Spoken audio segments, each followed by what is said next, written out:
Election tenure में ही बहुत सारे नेता तैयार हो जाते हैं और कहते हैं कि मेरी तो टिकट पक्की है, बस औपचारिकता है, बस आप सपोर्ट करो, और उसके बाद गायब हो जाते हैं। और ये जो कुछ चेहरे तो ऐसे हैं, पिछली बार भी इलेक्शन टेन्योर में देखे थे, उसके बाद 4 साल गायब रहे, अब इलेक्शन टेन्योर आया है तो फिर दर्शन हो रहे हैं। तो अभी भी हमने जिला चंबा में जिला परिषद का इलेक्शन लड़ा था। ठीक है, यहाँ क्षेत्रवाद कुछ लोगों ने फैलाया था और क्षेत्रवाद की वजह से चलो अगर हमें, लेकिन फिर भी हमने 4000 लोगों का आशीर्वाद प्राप्त किया। मतलब 4000 वोट लेना चंबा विधानसभा क्षेत्र में जिला परिषद के लिए उन लोगों का आशीर्वाद है। और चंबा की जनता हमें भी कहीं ना कहीं देखती है कि आने वाले भविष्य में कहीं ना कहीं हमारे ऊपर भी नज़र है। जब हमने घर छोड़ा था, खाली एक जोड़ कपड़े में आए थे, आज जो हम कामयाब के रास्ते पर चले हैं तो यहाँ के चंबा की पूरी जनता का आशीर्वाद हमारे साथ है, तभी हम आगे बढ़ पा रहे हैं। मैंने ठीक है जाने अनजाने में मैंने इलेक्शन लड़ा है, 2 बार मैंने आज़ाद उम्मीदवार इलेक्शन लड़ा, लेकिन मैंने किसी भी दल को ज्वाइन नहीं किया। और इतना हमारा कोई बैकग्राउंड भी नहीं है बेटा जी कि मेरे कोई ख़ानदान से कोई पीछे राजनीति में रहे हो। मेरे फादर कभी उन्होंने तो राजनीति का नाम भी नहीं सुना। उनका था कि ठीक है, जिस कोई वोट देना है, जो अच्छा काम करता है उनको वोट दे दो और सरकार बनाओ।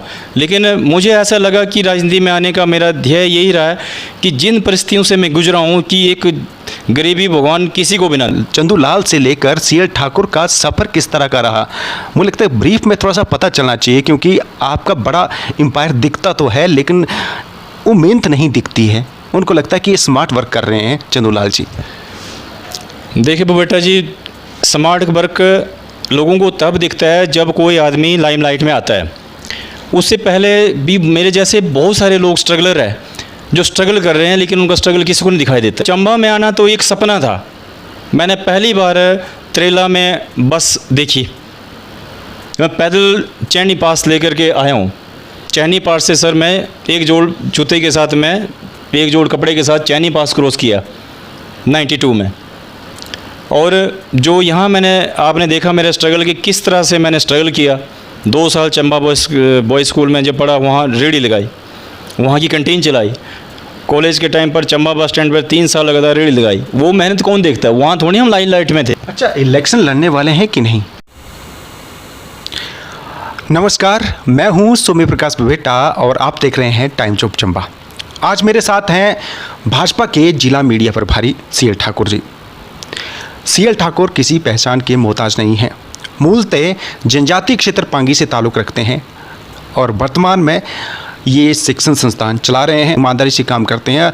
अन्यथा जनजातीय क्षेत्र के एक छोटे से गांव से रहने वाले चंदूलाल सीएल ठाकुर नहीं बनते। सीएल ठाकुर की मेहनत है और जो दिखता है वो बिकता है, और इन्होंने मेहनत से बहुत कुछ हासिल किया है और सबकी नज़रों में रहते हैं और सब इनसे प्रेरित भी होते हैं। क्योंकि अगर किसी जनजातीय क्षेत्र का एक नौजवान युवक इतना बड़ा एम्पायर खड़ा कर सकता है तो हर कोई व्यक्ति अगर मेहनत करे तो बहुत कुछ हासिल भी कर सकता है। सियासत में इनका बड़ा लक्ष्य है। क्या लक्ष्य है आप यहाँ देख सकते हैं टाइम्स ऑफ चंबा पर। इनसे हम पूछेंगे और बहुत कुछ करने भी वाले हैं। इनके माइंड में बहुत सी चीज़ें रहती हैं, नई नई योजनाओं पर काम करते रहते हैं और जो भी योजनाएं हैं उस पर इनकी पूरी प्लानिंग रहती है। और सबसे बड़ी प्लानिंग इनकी यही है कि युवाओं को रोज़गार कैसे दिया जाना है। सीधे बात करेंगे। सीएल ठाकुर जी, स्वागत है आपका टाइम्स ऑफ चंबा पर। नमस्कार बेटा जी, टाइम ऑफ चंबा में आपका बहुत बहुत धन्यवाद। आपने अपने चैनल के द्वारा समय निकाला और मेरे से बात करने के लिए आपका बहुत बहुत आभार। कि आपने आज पटका डाला है भाजपा का, भगवा में रंगे हैं। वो बेटा जी, मैंने आज तक कोई पार्टी ज्वाइन नहीं की थी बिफोर इससे। पहली बार मैंने भारतीय जनता पार्टी संगठन को ज्वाइन किया और संगठन का मुझे कार्य अच्छा लगा और संगठन के लिए मैं पूरा समर्पित हूँ। और आपने तो इलेक्शन भी लड़ा था। आपने देखा कि शुरू में मैं इलेक्शन लड़ा था भरमौर पांगी से, तो उसमें ये था कि ज़्यादा से ज़्यादा समय कांग्रेस के ही कार्यकाल रहा हुआ पूरे देश में भी, प्रदेश में भी, और ख़ासकर हमारे जो जनजातीय क्षेत्र पांगी है वहाँ पर। तो लोगों को लगता है कि जब भी हम लोगों के कार्य के लिए जो हमारे जनप्रतिनिधि चुने हुए हैं उनके पास जाते थे तो लोगों को लगता है कि ये कांग्रेस के साथ जुड़े हुए हैं। जब भाजपा के आती थी तो हम भाजपा के जो प्रतिनिधि थे, जनप्रतिनिधि, उनके द्वारा भी हम लोगों के काम करवाते थे। लेकिन जो सार्वजनिक तौर पर हमने किसी भी दल को ज्वाइन नहीं किया था इससे पहले, जब हमने भारतीय जनता पार्टी को की सदस्यता भी ग्रहण की और भारतीय जनता पार्टी में आज मैं हूँ। अच्छा, आपके बोलने का मतलब है कि अगर मैं कहीं दिखता था कांग्रेस की पार्टी के पदाधिकारियों के साथ तो वो लोगों की समस्याओं के समाधान को लेकर मिलते थे, ऐसा नहीं है कि उनके साथ कोई गठबंधन था? बिल्कुल नहीं। अगर ऐसा होता तो 2007 में ठाकुर सिंह भरमौर पांगी से चुनाव नहीं हारते। और हमारा जो मेन मुख्य उद्देश्य यही था कि जनजातीय क्षेत्र में जिस तरह से लोगों के जो कार्य थे और काम नहीं हो रहे थे, उनके लिए हमें जनप्रतिनिधि जो हमने चुने हुए हैं, चाहे वो भाजपा के थे या कांग्रेस के थे, उनके पास जाने में कोई भी ऐतराज़ नहीं होना चाहिए, क्योंकि जो जनप्रतिनिधि है वो जनता के लिए है और हम तो आम आदमी हैं। और आम जो हमारा कार्यकर्ता है उसको किसी के कार्य के लिए किसी नेता के साथ जोड़ना अच्छी बात नहीं। अच्छा, मुझे लगता है कि आपने बहुत बड़ी बात कही है कि ठाकुर सिंह भरमौरी जो आपने टेन्योर का जिक्र किया कि उस टेन्योर में हारे थे, तो आपकी वजह से हारे थे। देखो, ठाकुर सिंह भरमौरी एक बहुत बड़ा नेता है, मैं अपनी वजह से तो नहीं बोल सकता, लेकिन जो काम हमने दिखाए थे उनको कि आप जो है पांगी के लिए ये कार्य करो। आज हमारा जो जनजातीय क्षेत्र भरमौर पांगी, खासकर पांगी हमारा जो पिछड़ा हुआ है वो सिर्फ और सिर्फ कांग्रेस की वजह से पिछड़ा हुआ, क्योंकि जो कार्य उनको करने चाहिए थे वो नहीं कर रहे थे कार्य। तो इसलिए हमने भी 2007 में पांगी भरमौर से चुनाव लड़ा और लोगों की जो महत्वाकांक्षाएँ थी उन तक हम पहुंचने की कोशिश कर रहे थे। लेकिन जो पार्टी का एक हमारा बंटा हुआ है, भारतीय जनता पार्टी, कांग्रेस, तो लोग भी ऐसे ही बंधे हुए हैं कि मैं कट्टर कांग्रेसी, मैं कट्टर बीजेपी, तो इस कारण से हमारा वहाँ पर विकास भी नहीं हो रहा है। और अब जब तक कि पांगी विधानसभा क्षेत्र हमारा अलग नहीं होता है तो तब तक जो है वहाँ कार्य जिस तरह से होने चाहिए वो नहीं हो रहे हैं। लेकिन फिर भी जो भरमौरी जी के साथ मुझे जोड़ा जाता है कि भाई वो मेरे कारण हारे, तो उस वक्त हमने उनको कहा था कि पांगी में ये हमारी जन समस्याएं हैं, इनके लिए आप कार्य करें और इस पर आप जो है जनता के विश्वास पर उतरे हैं। लेकिन उन्होंने वो कार्य नहीं किए और सबको दरकिनार कर लिया, तो उनके 2007 के चुनाव में हारने का मुख्य कारण मैं भी था। अच्छा, मुझे ये बताओ सर, आप पांगी से ताल्लुक़ रखते हैं, चंबा में बैठे हैं, पांगी के रहते हुए और चंबा में रहकर आप पांगी की समस्याओं का समाधान कैसे कर पाएंगे? देखिए, मैं लगातार पांगी के लोगों से जुड़ा हूँ और चंबा में तो जुड़ा हूँ, यहाँ मेरे कार्य क्षेत्र है। और जब भी हमारे लोग पांगी से आते हैं कि हमारी ये समस्याएं, और मैं खुद भी अपने जो प्रवास के दौरान लगभग साल में 5-6 बार पांगी जाता हूं और 10-10, 15-15 दिन लोगों के बीच में रहता हूं, उनकी समस्याओं को आगे जो हमारे जनप्रतिनिधि हैं उनसे उठाता हूं और उनके लिए कार्य करता हूं दिन रात। लेकिन चंबा विधानसभा क्षेत्र में आज हमारे चंबा में मैं अपने कार्य किए हुए हैं, जब घर छोड़ा था तो आज 30 साल हो गए हैं यहाँ। तो यहाँ भी हमने 2012 में इलेक्शन लड़ा था और यहाँ भी जो हमने लोगों के साथ अपना जो एक जन संपर्क बढ़ाया हुआ, ताकि हम वहाँ भी सेवा कर पा रहे हैं, यहाँ भी सेवा कर रहे हैं। अच्छा, मुझे ये बताओ कि भाजपा और कांग्रेस की सरकारें रही हैं और आप भाजपा से ताल्लुक़ रखते हैं, तो पांगी जो जिस तरह से भौगोलिक परिस्थिति है, 6 महीने तक ऐसा लगता है कि वो देश दुनिया से कट जाता है, तो उसको देश दुनिया से अनकट करने के लिए आपके क्या प्रयास होते रहे हैं और आपने कभी प्रयास किए कि इसके लिए कुछ ऐसी व्यवस्था बने ताकि जो पांगी के लोग हैं साल भर यहाँ चंबा से कनेक्ट रहें? देखिए सर, मेरा जो मैनिफेस्टो था इलेक्शन का, तो मैंने इलेक्शन लड़ा था, उसमें हमारे सबसे पुरानी मांगे हैं, लोगों की 70 साल से मांगे हैं। सबसे पहले तो हमें रास्ते नहीं थे, फिर हमारा जो वहाँ पर एजुकेशन की स्थिति भी ठीक नहीं थी, तो हमारे जो फादर थे, जो हमारे दादे परदादे, इवन हम तक हमें मुझे भी याद है, हम सतरुंडी से लेकर यहाँ नमक और चावल यहाँ से लेके जाते थे भेड़ बकरियों पर। तो उसको देखते हुए हमने कोशिश की थी कि पांगी में जब तक टनल नहीं बनती है और जब तक पांगी के विधानसभा क्षेत्र अपना अलग नहीं होता है, तब तक पांगी की जो है समस्याएं 10 की 10 बनी रहेगी। और पांगी के लिए हमने पूरी कोशिश की है कि जो हमारा ये भूमिगत मार्ग है टनल का, इसके लिए लगातार हमारे विभिन्न संगठन हैं पांगी के, उनसे भी मैं जुड़ा हूं और उन्होंने भी काफ़ी प्रयत्न किए और हमने भी यहाँ चंबा रहकर प्रयत्न किए हैं कि हमारे पांगी का एक विधानसभा क्षेत्र अलग हो जाए। और पांगी के जो हमारा सबसे बड़ी जो मांग है, कई वर्षों से मांग है टनल की, जिससे हमारा 650 किलोमीटर का जो सफ़र है वो हमारा सिर्फ 3 या 4 घंटे में तय हो सकता है। लेकिन कोई भी सरकार आती है और ज़्यादा से ज़्यादा वहाँ कांग्रेस की सरकारें रही, किसी ने भी इस प्रकार नहीं किया। अच्छा, मैं आपको यहाँ पर टोकना चाहूँगा। आपने कहा कि जो भी सरकारें आई हैं, आप बोलना चाह रहे थे लेकिन कांग्रेस मुंह पे आ गया। बोलना अच्छा रहता क्योंकि विपक्ष का है तो आपको बोलना आसान रहता है, सत्ता पक्ष के हैं। लेकिन भाजपा की तरफ से भी तो कोई एफर्ट नहीं दिख रहे हैं। अभी भारतीय जनता पार्टी ने 1617 करोड़ की जो घोषणा की है कि हमारे रोप वे बना रहे हैं, लेकिन वो ये ठीक है, टूरिज़्म के हिसाब से बहुत बढ़िया है पांगी के लिए। लेकिन जो हमारा 12 महीने का जो हम संपर्क पूरे विश्व से कट जाता है, उसके लिहाज से इतना इफ़ेक्टिव नहीं है। क्योंकि जब टनल बनेगी तो लोगों का जब आना जाना हमारे मुख्यालय से रहेगा। अच्छा, उसके बाद जो हमें विधानसभा क्षेत्र की बात कर रहा था कि हमें सबसे पहले विधानसभा क्षेत्र के लिए अगर हम बाया कुल्लू मनाली आते हैं रोहतांग टनल होकर के, पहले हम आएंगे कुल्लू में, लाहौल स्पीति में, फिर हम कुल्लू में आएंगे, फिर मंडी में आएंगे, फिर कांगड़ा में आएंगे, उसके बाद हम 5 डिस्ट्रिक्ट क्रॉस करके चंबा पहुंचेंगे जिला मुख्यालय में। उसके बाद फिर हम भरमौर जाएंगे 70 किलोमीटर यहाँ से, तब जाके हम अपने विधायक से मिल पाते हैं। तो अगर हम दूसरी तरफ से आते बाई जे के तो पहले अदर स्टेट में जाएंगे हम जे में, फिर हम पंजाब में आएंगे, फिर हिमाचल में आएंगे, फिर भरमौर जाएंगे। तो ये चीज़ें क्यों नहीं है सरकार की नज़र में आ रही कि भाई वहाँ का जो भौगोलिक स्थिति है और जो 1952 में जो वहाँ पर विधानसभा क्षेत्र था वो कैसे करके छीन लिया, कैसे उसको अलग कर लिया, और कैसे लोगों की इतने वर्षों से जो मांग है टनल की उसको क्यों नहीं दे रहे हैं। अच्छा, टनल और अलग विधानसभा क्षेत्र की आप मांग कर रहे हैं, ठीक है। आप सरकार के आदमी हैं, जिला मीडिया प्रभारी है, आप आवाज़ क्यों नहीं करते बुलंद?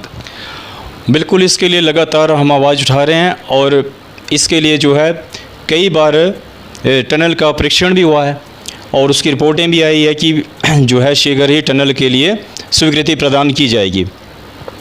और जो हमारा विधानसभा क्षेत्र का है इसमें हमारा पूरा का पूरा जोर है। पांगी के और भी संगठन लगातार लगे हुए हैं।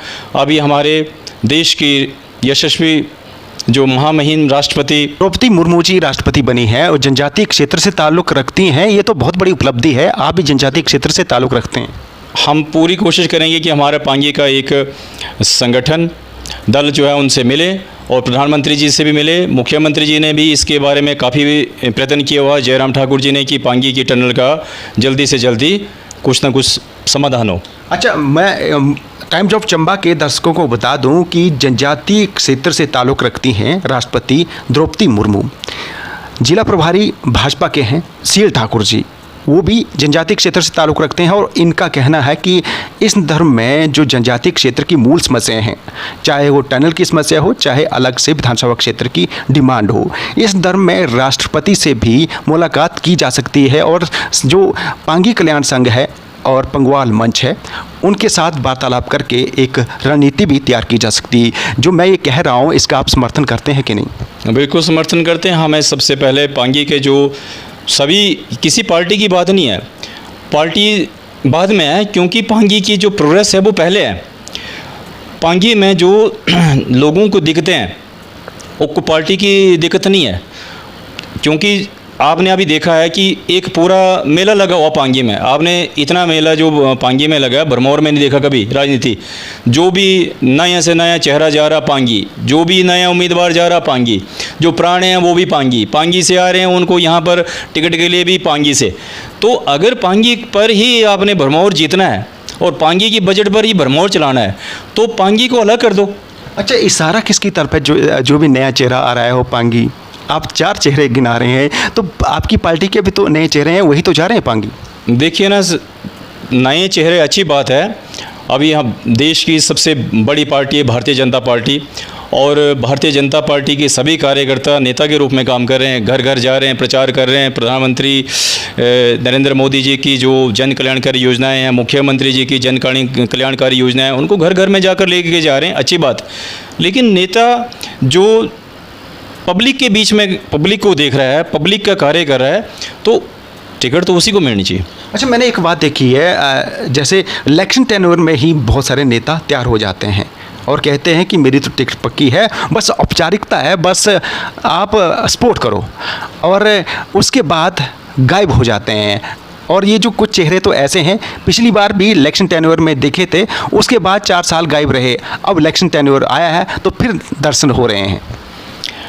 ऐसे न टिकट का जो हमारे भारतीय जनता पार्टी का सर्वोच्च जो हमारा शिष्ट का जो नेतृत्व है टिकट के, वो डिसाइड करते हैं कि टिकट किसको मिलनी चाहिए, किसको नहीं मिलनी चाहिए। लेकिन भारतीय जनता पार्टी के शीर्ष नेतृत्व भी पूरे एक सीबीआई की तरह निगरानी रखे हुए हैं कि कौन पब्लिक के बीच में है, कौन कार्य कर रहा है और कौन सिर्फ ये सोच रहा है कि मैं बस आया और मुझे टिकट दी जाए। तो ऐसा भारतीय जनता पार्टी किसी के साथ नहीं करेगी। टिकट किसी एक को मिलेगा और पूरे भारतीय जनता पार्टी के जो कार्यकर्ता आज फील्ड में जाकर कार्य कर भी रहे हैं तो उनको भी साथ चलना पड़ेगा। अच्छा, सीएल ठाकुर बीच में है जनता के कि नहीं? मैं बिल्कुल जनता के बीच में हूँ और जनता के संपर्क में हूँ। आपने देखा था अभी भी हमने जिला चंबा में जिला परिषद का इलेक्शन लड़ा था। ठीक है, यहाँ क्षेत्रवाद कुछ लोगों ने फैलाया था और क्षेत्रवाद की वजह से चलो अगर हम हैं, लेकिन फिर भी हमने 4000 लोगों का आशीर्वाद प्राप्त किया। मतलब 4000 वोट लेना चंबा विधानसभा क्षेत्र में जिला परिषद के लिए उन लोगों का आशीर्वाद है। और चंबा की जनता हमें भी कहीं ना कहीं देखती है कि आने वाले भविष्य में कहीं ना कहीं हमारे ऊपर भी नज़र है। और आज जो जिस तरह की कामयाबी चंबा घर से आकर जब हमने घर छोड़ा था, खाली एक जोड़ कपड़े में आए थे, आज जो हम कामयाब के रास्ते पर चले हैं तो यहाँ के चंबा की पूरी जनता का आशीर्वाद हमारे साथ है, तभी हम आगे बढ़ पा रहे हैं। अच्छा, सक्रिय राजनीति में आने को तैयार हैं सीएल ठाकुर की सिर्फ पटका पहन के जिला प्रभारी बनकर ही प्रसन्न है?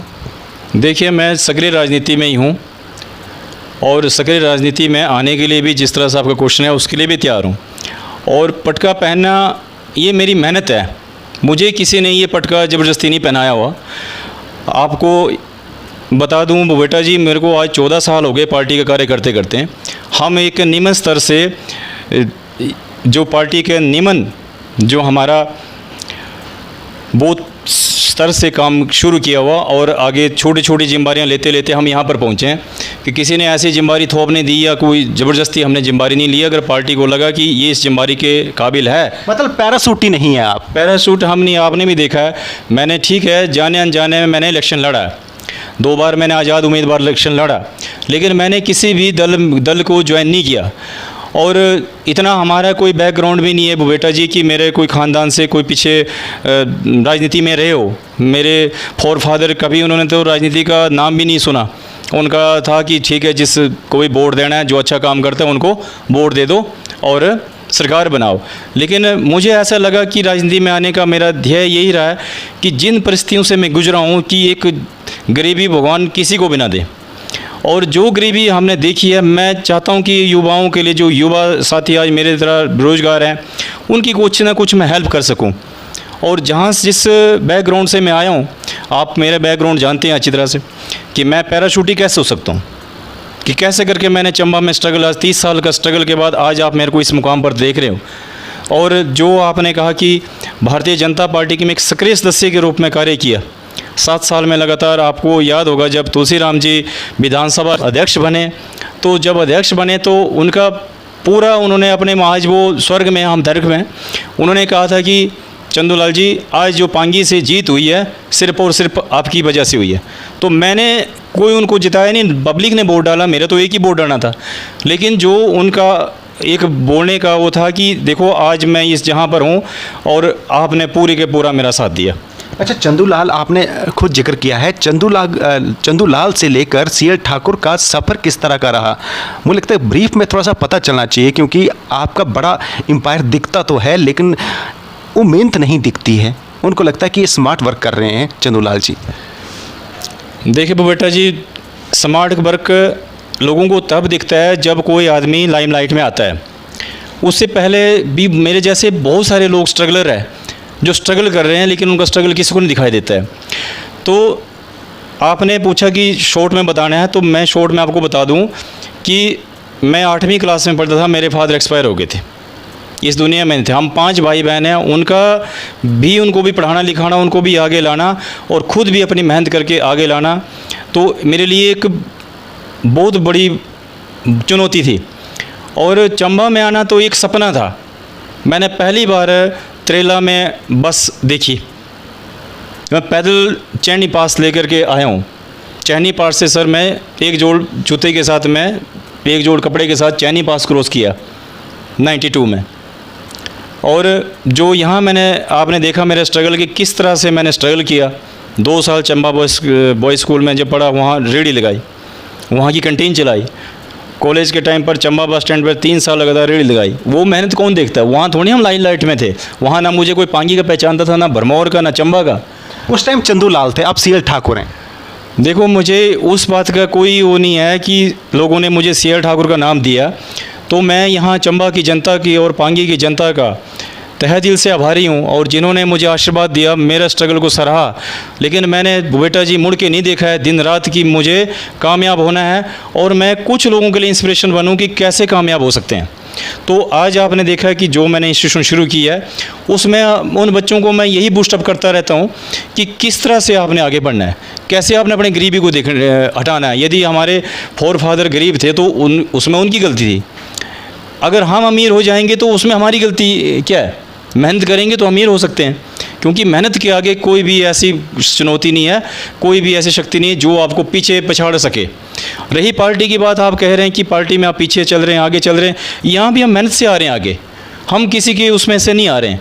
अगर पार्टी को लगेगा कि हमारी मेहनत ज़बरदस्त तरीके से चल रही है, आप मुझे पूरा फॉलो करते हैं सोशल मीडिया पर भी और जो फेसबुक पर भी लगातार आप फॉलो कर रहे हैं कि चंदूलाल जी आप ये कैसे कर रहे हैं, यहाँ कैसे होना। मैंने पूरी कोशिश जो पार्टी ने मुझे दायित्व सौंपा है, मैं इस दायित्व पे खरा उतरने की पूरी कोशिश करूँगा। मुझे लगेगा कि मेरे दायित्व मेरे से चलना नहीं चलेगा तो मैं प्यार से पार्टी को वो दायित्व वापस कर दूँगा। अच्छा, इलेक्शन लड़ने वाले हैं कि नहीं? देखिए, आज चंबा में जिस तरह से स्थिति है, चंबा विधानसभा में ही हमने अपना इतने सालों की मेहनत की है। चंबा विधानसभा में अगर हमारी सबसे जो आज दिल से जुड़े हैं, मैं आपको बता दूं कि पवन नैयर जी को ही इस बार टिकट मिलनी चाहिए। इस विधानसभा के सत्र में 2022 में पवन नैयर को ही टिकट मिलनी चाहिए, क्योंकि जितना काम अभी उन्होंने किया है और लगातार वो लोगों के बीच में है, काम कर रहे हैं। और हम जो उनकी दिन रात की मेहनत देख रहे हैं, उस लिहाज से मैं पार्टी से भी और चंबा की जनता से भी आग्रह करना चाहूँगा कि इस बार का मौका जो है पवन नैयर जी को मिलना ही चाहिए। यदि कोई और टिकट मांगता है उनको टिकट के लिए ऐसे वैसे, तो हम भी टिकट मांगेंगे। मतलब पवन नैयर, आप चाहते हैं कि पवन नैयर को टिकट मिले, अगर किसी और को मिलनी है तो आप ही मांगेंगे? अब जरूर, हम भी पार्टी के लिए लगातार काम कर रहे हैं, दिन रात मेहनत कर रहे हैं, हम भी डिजर्व करते हैं, हम में भी वो सब क्वालिटीज़ है। आपकी चंबा विधानसभा क्षेत्र पर ही नज़र है? नज़र की बात नहीं है। देखो, मैं अपने परिवार सहित मैंने शादी चंबा में की है, मेरा पूरे परिवार ही यहाँ सेटल हो गया है। मैंने अपने भाइयों की शादी यहीं कराई है, घर यहाँ बनाया, ज़मीन यहाँ ली, मेरा इंस्टीट्यूशन यहाँ पर है और सारा का सारा जो पब्लिक से मेरी डीलिंग है डेली का यहाँ चंबा में ही है। अगर पवन नैयर पसंद नहीं है पार्टी को तो उसकी जगह आप विकल्प बनना चाहते हैं? देखो, पार्टी में बहुत सारे चेहरे हैं। पार्टी विकल्प, मैंने आपको पहले कहा कि पार्टी हाई कमान का फैसला होता टिकट देना, लेकिन चंबा में पवन नैयर जी के लिए हम इसलिए हमने कोई पूरी जनता के बीच में उन्होंने दिन रात काम किया हुआ। इससे पहले भी आपने देखा था कि बीके चौहान जी अब तीसरी बार मंत्री बनने वाले थे, वहाँ पर भी कुछ लोगों ने बीच में जो भी था, लेकिन आज पवन नैयर जी बहुत अच्छा काम करें और उनको एक टेन्योर मिलना चाहिए ताकि चंबा का और विकास हो सके। चंबा का जो विकास में उन्होंने नीम का पत्थर साबित हुआ है। ये ऐसा पहला एमएलए, मेरे को भी आज 30 साल चंबा में हो गए हैं सर, लेकिन चंबा में ये एक पहला ऐसा नेता मैंने देखा हुआ जिन्होंने दिन रात कार्य तो किए, लेकिन जितना बजट आज सीएम साहब भी, हमारे यशस्वी मुख्यमंत्री भी उनकी पीठ थपथपाते हैं, चाहे वो एक कांग्रेस बैकग्राउंड से आए, 20 साल वो कांग्रेस में रहे, उसके बाद भी वो चंबा में जिस तरह से भाजपा संगठन के लोगों को साथ लेना कोई खाला जी का भाड़ा नहीं है। उन्होंने संगठन के लोगों को भी साथ लिया और अपने लोगों को भी साथ लेकर के जिस प्रकार से चंबा में कार्य किए वो एक स्मरणीय है। आने वाली कई जनरेशन तक पवन नैयर जी को याद रखेगी कि उन्होंने कितने बड़े कार्य किए। अच्छा, आपने जिक्र किया है कि भाजपा के यानी संगठन के लोगों को भी साथ लिया था और उन्होंने अपने लोग भी साथ लिए थे। आपका इशारा किस तरफ है? कहीं कांग्रेस के लोग तो मलाई तो नहीं खाते रहे उनके साथ रहकर? देखिए, क्योंकि जिला प्रभारी हैं, सबकी नज़र रहती है जो आप बोलते हैं और जो चर्चा है। अपने लोगों का मेरा मतलब है कि देखिए, जब पवन नैयर जी कांग्रेस में थे तो बहुत सारे लोग उनके साथ थे, वो सारे इकट्ठे ही बीजेपी में आए, उनके साथ आए। तो कई लोगों को ऐसा लगता कि भाई इन्होंने कांग्रेस का कार्य किए, जबकि मैं खुद लगातार उनके संपर्क में रहता हूँ और साथ में रहता हूँ और लोगों के कार्य जो किए, जैसे सर एक कोई भी प्रतिनिधि जनप्रतिनिधि जीतता है, चाहे वो प्रधान है, चाहे वो प्रधान है, चाहे वो वार्ड मेंबर है, चाहे वो जिला परिषद है, चाहे फिर वो एमएलए है, 75,000 वोटर में वो सबका नेता बन जाता है। केवल वो कांग्रेस या बीजेपी का नेता नहीं बनता है।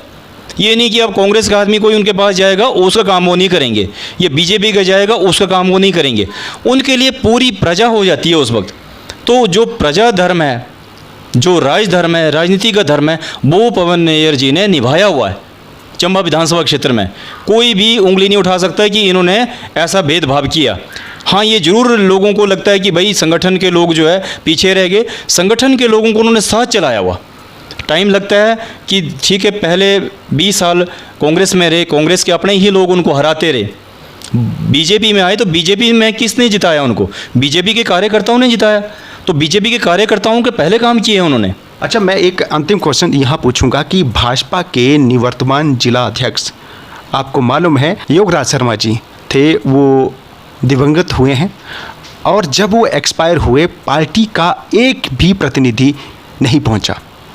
और जब भी कोई जिला अध्यक्ष किसी पार्टी का एक्सपायर होता है तो पार्टी का कोई मंत्री आता है या कोई नेता आता है, यहाँ तक कि शोक प्रकट करने भी नहीं पहुँचा।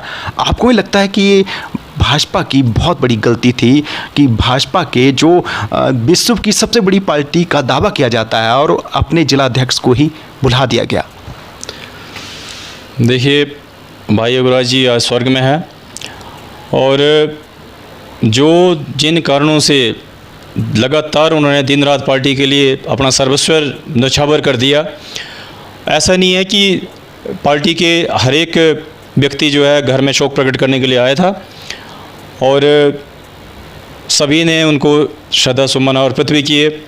लेकिन ये था बुबेटा जी की पहली बार 70 सालों में भारतीय जनता पार्टी ने हमारे जनजातीय क्षेत्र को जिलाध्यक्ष का दर्जा दिया था। उसके लिए हम सभी पांगी वासी जो है भारतीय जनता पार्टी के आभारी भी हैं। लेकिन उसके बाद भी उनको चाहते तो वो पांगी में अगर जिलाध्यक्ष का पद भाई योगराज जी को दिया था, उसके बाद भी वो किसी को जिलाध्यक्ष पांगी से बना सकते थे। बहुत सारे कर्मठ वहाँ पर नेतृत्व था, और उनके जाने का जो एक क्षति है वो पार्टी के लिए अपूरणीय है, वो क्षति पूरी नहीं हो सकती।